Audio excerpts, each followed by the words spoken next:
Like other fans, I was left confused after finishing the Steven Universe movie without any explanation as to how this cutie got her hands on this weapon in literal hours. Is Spinel a diamond tier ninja god who's able to sneak away an injector from some homeworld controlled planet? Or does this injector have a gravity engine to get her from distant space to Earth in mere hours? Or did she yeet it through a warp pad on the moon without anyone noticing? This giant injector has a central presence in Steven Universe the movie when it never really earns the right to be. The movie already has to juggle two other important storylines: Spinel's tragic abandonment by Pink Diamond, and Rebecca Sugar's retelling of Beavis and Butthead Do America. No, really, if you thought the Crystal Gems losing their memories was just a Sugar anime reference to an amnesia trope, check out the Fast Company interview with Sugar, where she describes her actually really cool inspiration to deconstruct and rebuild the central cast through a TV movie. The Injector doesn't thematically tie into either of these stories, at least not as it's shown in the movie. The Injector itself is actually ripe for dramatic irony and increasing the depth and importance of both these stories, and I'd like to explain where the movie missed out on fleshing out the Injector, both from answering how the heck did Spinel get that thing, to how could the Injector have bolstered these two narratives. For the gems that fought in the rebellion to protect Earth, Injectors are the symbol of the destructive and imperialistic nature of Homeworld. Throughout the series, we've seen Amethyst come to terms with her existence being dependent on these machines, and Peridot reconcile her guilt with being a leader and producing new gems as a kindergartner. It makes sense that in the movie, while we're revisiting the journeys of the Crystal Gems and how far they've come, the giant Injector would be placed as a reminder of what they have overcome. The premise of the movie, in fact, is that the colonial period of the Gempire is over and that Steven has stopped its conquesting everywhere. So having an Injector appear on Earth after all the kindergartens are supposedly shut down and gem reproduction is halted seems like an interesting concept that doesn't get any attention in the movie.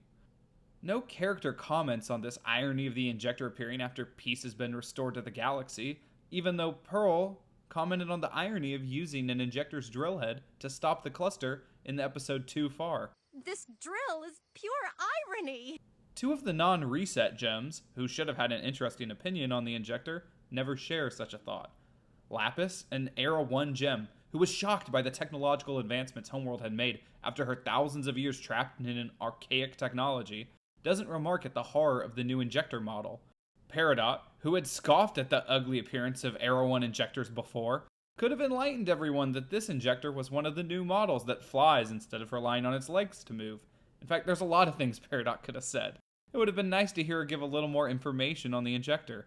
If we had heard that this wasn't some super special Injector, but just a new Era 2 model, we might not have cared so much about how Spinel got her hands on a seemingly unique device.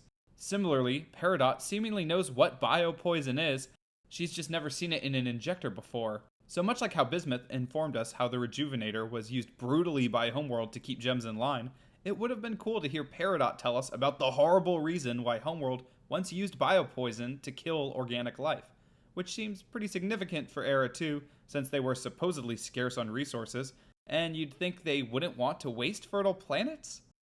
Peridot is also unable to control the Injector, while Spinel just blows a horn that magically controls it, and man, that's really unexplained, isn't it?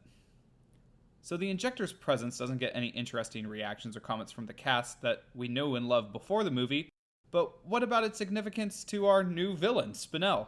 Well, the world Spinel was abandoned on was decimated more than any other planet we've seen. It's just a tiny hunk of rock. It's likely that Injectors could have played a role in this kind of destruction, so why don't we see any in the background art or anywhere? It's true, maybe even if Injectors had been used here, the gems may have taken their tech with them, as they just do that when they leave destroyed planets behind, as opposed to Earth where we see a lot of Injectors lying around because they had to abandon them due to the war. But of course, Spinel also found a Rejuvenator somewhere close too. It would have been interesting if we had any hint at all that this garden/playground was even just orbiting a brutal kindergarten where out-of-line gems were being reset constantly. But Spinel doesn't follow the trope of explaining her villainous plan or motivations beyond, I want to kill you so badly. So we're left with no sign as to the place where she picked up her new toys, and no semblance of a connection as to why she would seek these things out in such a short time span. But Spinel does have a special relationship to Injectors, kindergartens, and the Diamond's conquest, because she was Pink Diamond's best friend. Spinel tells us that Pink's desire to have her own colony, her own planet, caused her to outgrow Spinel. The monolithic Injector could have stood in as the new object of affection, the new playmate of Pink that Spinel lost the game to. Or, what if Spinel's motivation for bringing the biopoison-filled Injector to Earth was to destroy the world she never got to play in, to destroy the thing that stole Pink's attention and adoration? In this way, the Injector could have played a bigger role in helping us understand Spinel's tragedy and her tools for exacting her revenge. One last place I wish the Injector story had been fleshed out is with its destruction and the effects of its explosion at the end of the movie.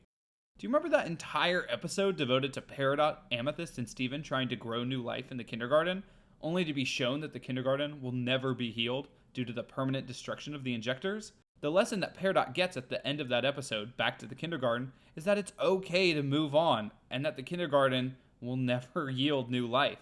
And yet, Steven's ability to kiss the ground and bring back life nullifies that lesson.